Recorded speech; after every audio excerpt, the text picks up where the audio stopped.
Hey, it's Sylvia from Write Your Life, and in today's video, we're going to set up my Project Purple, into Scrivener.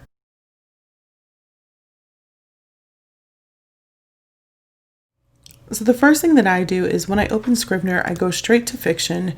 You have novel with parts, short story. I tend to go with novel. I believe that my novel's actually going to have parts, but you know, this is what I do. If it's not broke, don't fix it.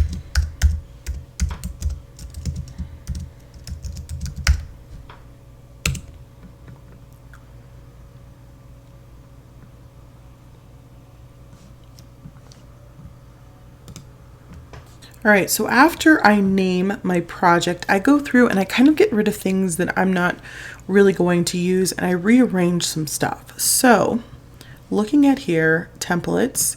So this is where you have character sketch and setting. I usually throw that in the trash, and I don't delete the trash in case I need to take anything out later. You can go up to characters here, and if you click on the plus sign or the arrow down, it will show you character and setting sketches, so you don't really need that at all. This here is all of the different types of formatting.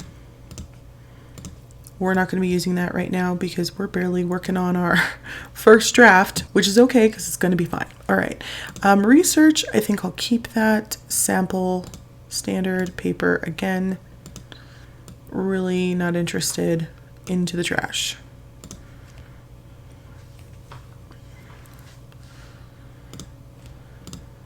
This, it makes it look like danger, warning, pay attention. I'm going to throw that in the trash also. Okay, so I'm going to rearrange some things here. Just pick up and drag up to the top. Notes, also places, and characters. Above manuscript. Okay, so notes are fine. Places I tend to change to scenes or settings. Let's do settings.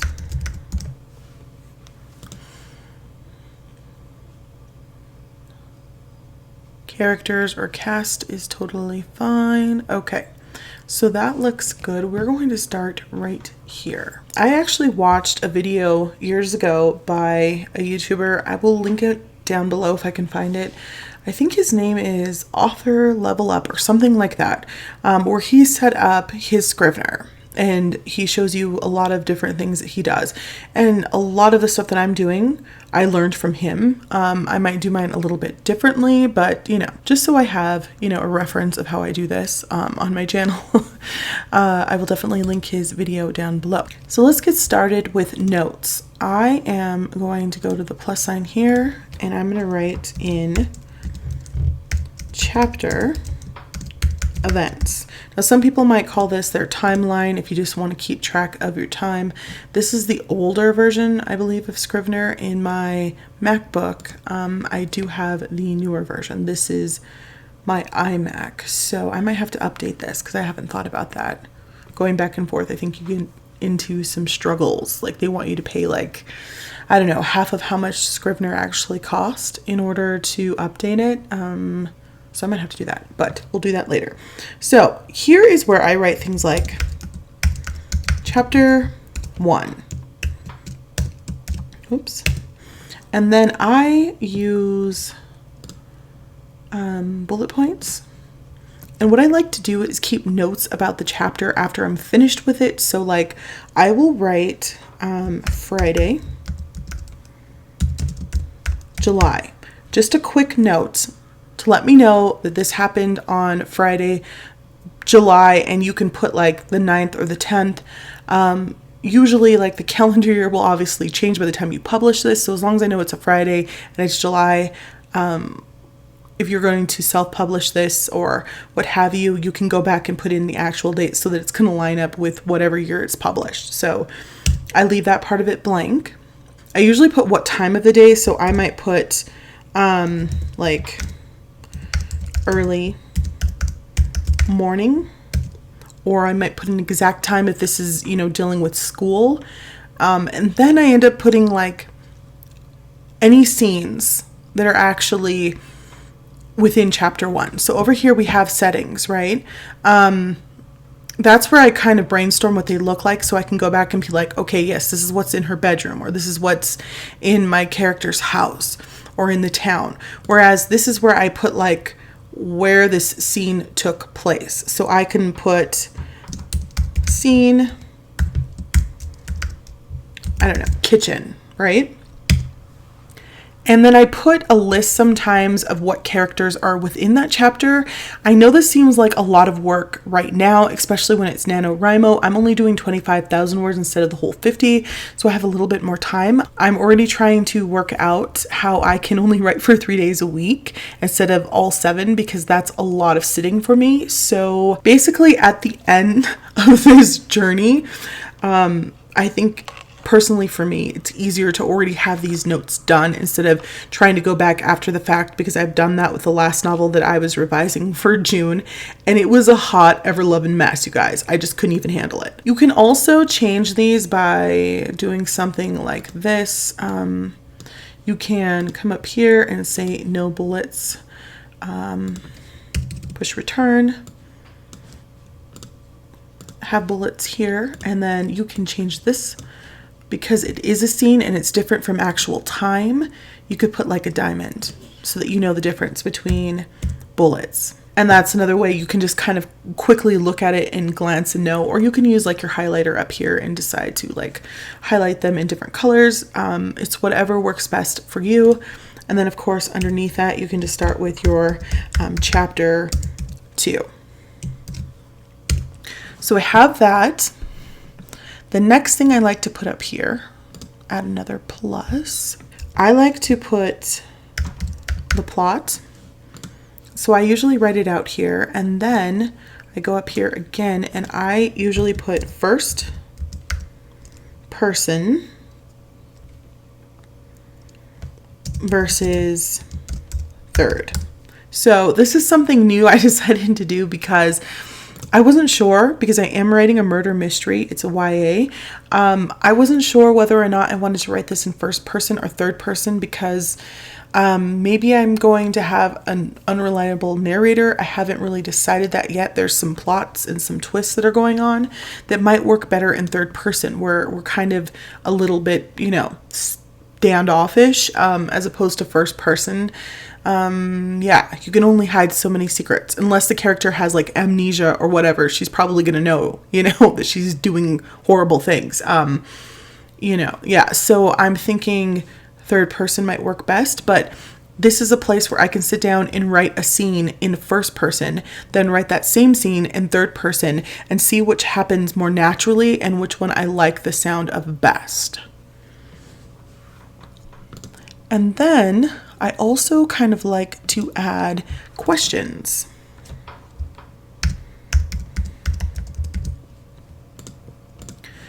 Over here, let's say I have a character named Vic. I don't, but for argument's sake, I like to put any questions I have for Vic here. Then underneath, I might have a witness. Any questions I have there for their background or something I might have forgotten about, or maybe they have a sister and I've mentioned that and I'm like, oh, I need to go back and remember to write the sister in at some point, or maybe there's a reason why I mentioned she has a sister. All of that. So I like to keep those notes here. Let's see what else. And this one I'll just keep for miscellaneous as I'm thinking about it more. Sometimes I like to put like the little blurb in here, the dedication, what's going to go on the jacket cover, all of that stuff. There's places also on NaNoWriMo's website for some of those things, so you can do that there also. Then we have settings. I like to put like the town here. So if it's a town or a city, I like to put a little bit of a description, and you can change these up if you want to, but that works pretty nicely. Sometimes I just delete a few things. Like this one, I don't know that I would really need, but yeah. Let's see, what else would I put here? There's going to be a school. because I'm dealing with teenagers.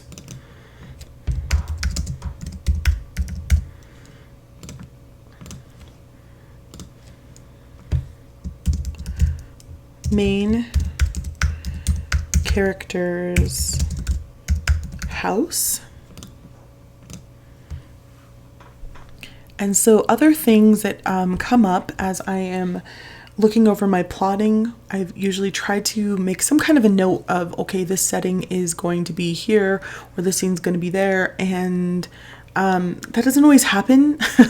Usually I'm a lot more prepared than this. However, you know, if you've been following my channel for a while, that I decided to go with something different than was planned. So, yeah.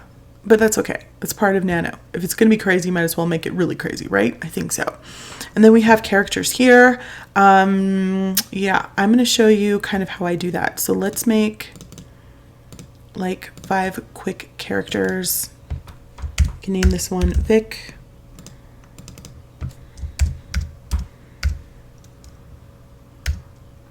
Hector. And if you don't have like a name right now, you can also put like victim,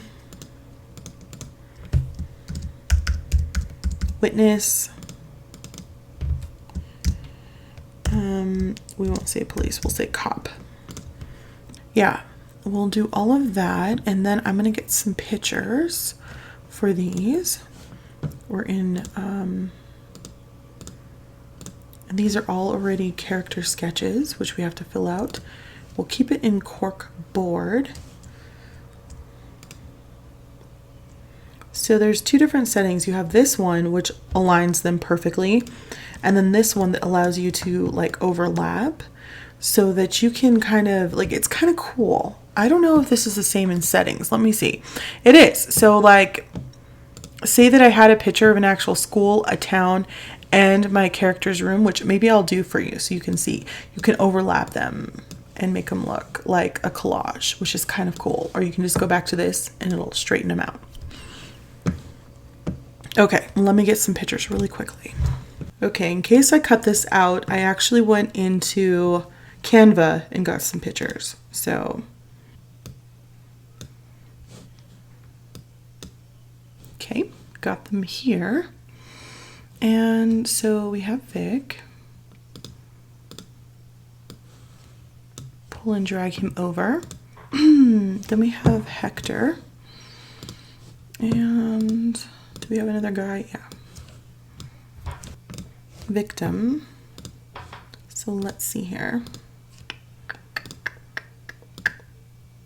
Okay. And then we have our witness. So who do we have left? I just grabbed some pictures off of Canva. So, okay, here's our witness. God, I love her hair. My hair is like between curly and straight, if that makes sense. Being part native, Spanish, and black, you just get, you know, this hair that's kind of a little of everything but nothing. So it's not completely like curls like hers, which I wish mine was more curly or just straight, but not in the center, which is exactly what happened. Okay, so cop. I don't think well, these guys look more like detectives, so I could change that later. But, oh, I don't know where I'm going. Sorry. Where did they, oh, put it right here. There we go. Yeah, they look more like detectives, but we will give them this picture because, yeah, why not? Okay, and then we have my protagonist. Is that everyone? Did I grab anything else in here? Nope, I think that's it. Okay, cool. So now I can close that. This will become big all the way across. Now, haha, look at how that's all set up. Isn't that nice and neat? I love it. So we have Vic. I keep wanting to call him Victor, which I probably should have just named him that, but whatever. You can also edit this to say suspect, right? You can say here, boyfriend. Actually, he looks older, so let's put husband. And then victim, we could put her name there, or maybe we don't know who she is yet. Or maybe her identity wasn't really her actual identity. Of course, this has nothing to do with mine because I'm dealing with teens, but I'm just trying to show you kind of how I set this up. Witness, I like that. I don't have a name for her. She looks, I don't know, Rose.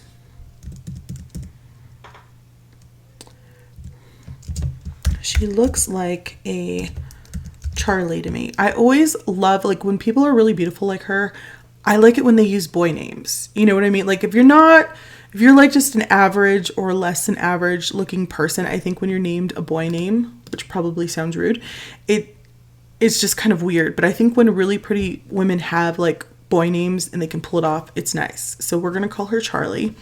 Cop's protagonist. I have my protagonist's name. I don't want to share it, so we're just going to name her Meg, right? Cool. Great. She actually could go with a boy's name too because she's really pretty. So is she. I mean, whatever. So, yeah, but we're not going to name her because we don't know who she is. So that's sort of how I set up everything. So this is like, you can make yourself your own murder board or whatever if you wanted to.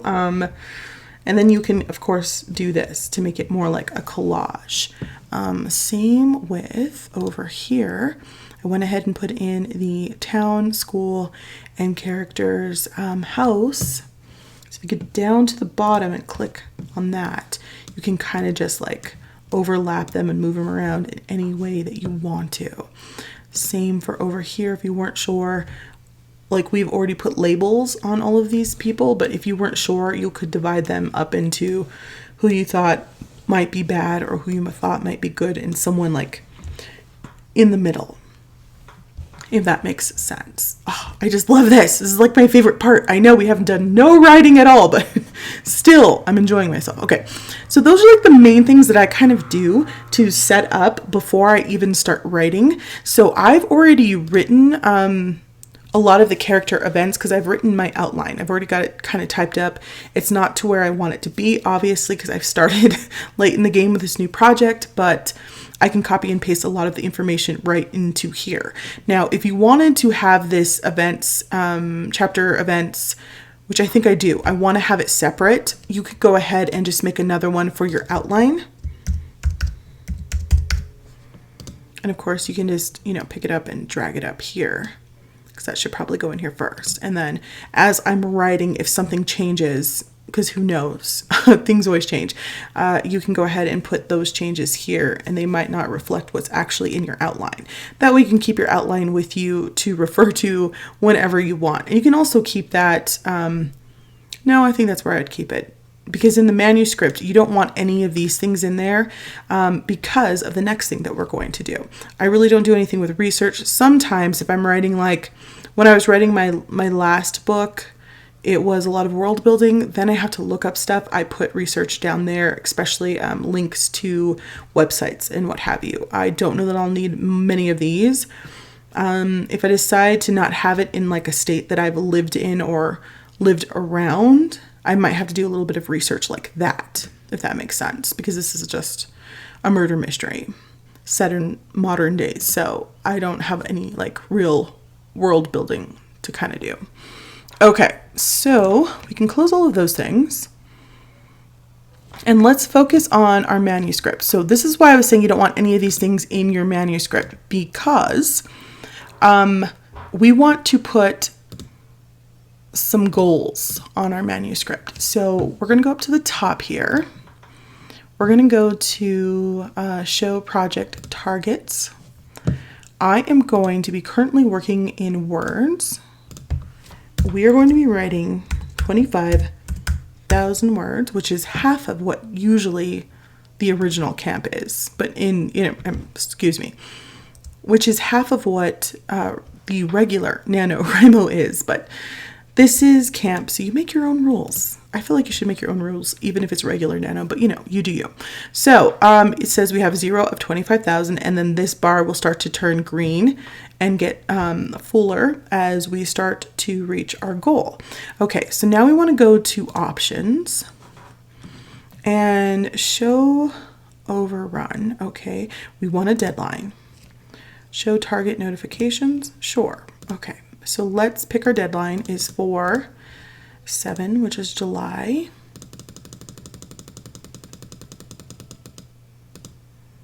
'31st, and I'll just type in 2020. Okay. Cool. And that is set. Okay. And yay. Okay, now I want to go back into options, look at session. Okay, reset session count at set time each day. That looks good to me. I'm going to say at 12 a.m. Yeah, okay, so this one is another one that's very important. Down here, you can choose how many days a week that you want to write. I want to allow writing on the day of my deadline, of course. It's probably when I'm going to have to push to write as much as I can. Okay, so if you click here, you can choose what days you're going to write on. I'm going to write on Fridays, and we're going to do some 5K Fridays probably towards the end of the month when we all need them the most. I also have writing sprints scheduled for Sundays with my group. And then, of course, on Mondays, I have a natural writing day. So because I am a planner person and a habit tracker, I know exactly what days I write on the most and what days I write on the least. And in the middle of the week, I don't do pretty much any writing. But for some reason, like I have this inner clock that naturally goes off on a Monday. I think it's because I'm a Monday start kind of a person. I'm like, okay, let's start off the week right by writing. So I naturally write here. So it's great that we have writing sprints on Sunday because it just goes into Monday. If you are the type of person who has a full-time job, or you're a parent, or you just have like life in general, and you're like, I don't know how I can do challenges like this and write every day, you don't have to. Set your own goal. Like my goal is to do 3 days a week. If I get more than that, fantastic, but I'm not really going to stress it. I believe that I can do this challenge with 3 days, 25,000 words, which is half of a novel, but I'll have this story finally worked on and started. So all of that looks good to me. I'm going to push OK. I'm going to close this guy. And the last thing is chapters. So, okay, this is how I kind of set this up. This is why I should have probably done the novel with, parts, but, I've never used that. So I didn't want to start today. Act 1. Go up here. And, that naturally happened. I did not mean to do that. I was trying to click on the arrow. Add a folder. Add a new folder. Okay. Act 2. Act 3. And then we can come in here and put a bunch of scenes into all of these just to show you how I like to use this part. Okay, so if you click on actual Act 1 and you're in corkboard mode, like if you go into this one, it's just going to show you everything you've written, and each one of these lines of dashes, that's where all of those would add up so that you could read them one after the other. This is all of your stats here, which is amazing. And if you click on this arrow over here, I believe, yes, this is where you can take things off and add things onto this list. So if you're not going to use your total target, you could take that off if you wanted to. But corkboard mode, if you're here, that's how it looks in corkboard mode. It just goes naturally back to the document. But we're going to be in our Act 1.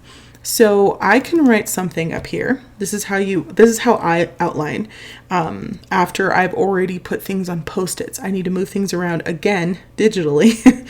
So you can put, I don't know, let's just write something.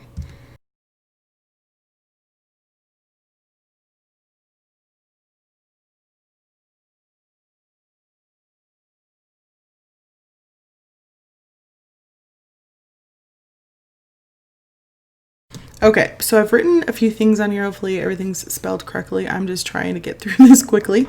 Struggles are real. Okay, so down here at the bottom, you can push that, right, to make it collage. You can push this, and it's going to straighten things out. You can also change different like sizing here. So if you want less cards in a row, you can do that also. But character dies, maybe she dies at the beginning, maybe she dies more towards the middle. So maybe we want this over there. So you can just kind of move these around. So I tend to take all of my plot points, put them all on cards, and then just rearrange them. And sometimes some things that are in Act 1 will move down to Act 2. And the same for Act 2 and 3. So yeah, maybe she goes to the grocery store here and somebody, you know, I don't know, her stalker ends up seeing her at the grocery store, and that's where all of the mess begins, and he follows her home and murders her or something. We don't know. A car accident, maybe. After the grocery store, he doesn't kill her. Maybe after the grocery store, she meets Vic, who's the suspect, right? And then shortly after that, she gets into a car accident, and maybe we all think it's Vic who like hit her on purpose, because we don't know who ended up, you know, banging in her car because they drove away. It was a hit and run, y'all. Okay, so stuff like that. Also, like, school lunch sounds pretty boring, but maybe she's a teacher and she finds something in her like lunch box, like a note or something that's kind of strange and weird. And maybe that's, you know, how it starts after breakfast, right? So breakfast would be her opening scene or opening image where we just see our character in her everyday mundane life. And then dies, and then there's like this train ride that happens later. Who knows what that's about? Bada bing, bada boom. Same thing with over here. Let's go back to characters. The other thing I like to do with this is come down to the bottom, and you can rearrange these on a timeline. So since we're doing a murder mystery, or since I'm doing a murder mystery, we could have this red line mean something, right? So red could mean they're a suspect. This orange line could mean we're not sure. Yellow is not really, but maybe we should just talk to them because they have information. Green is we absolutely know they didn't do it. Like, for instance, we know our victim didn't kill herself because she was like bludgeoned to death or something. So you can just drag it down and you see how it already turns this green, which is kind of amazing. So the witness, maybe the witness had something to do with it. Maybe she's not telling us everything. Come on, Charlie. And then the cops we'll just put down here on blue because they're the ones investigating. Husband is maybe, right? And then suspect is definitely, we obviously think he's the suspect at this point of whodunit. And then Meg, which is interesting, could be here in the yellow, right? Because maybe she is an unreliable witness and we're just not sure. I keep trying to pull that so you can see it all, but sorry, they want it to be separate. Sorry, Scrivener. So there you go. And now they're all color coded. So when you come back out of this, you can see that they all have color, which is kind of snazzy, right? Pretty simple, loosey-goosey. And then of course you can straighten them back out like this if you want to, or you can go into this mode where you can rearrange and kind of put them, you know, all in the same color coding system.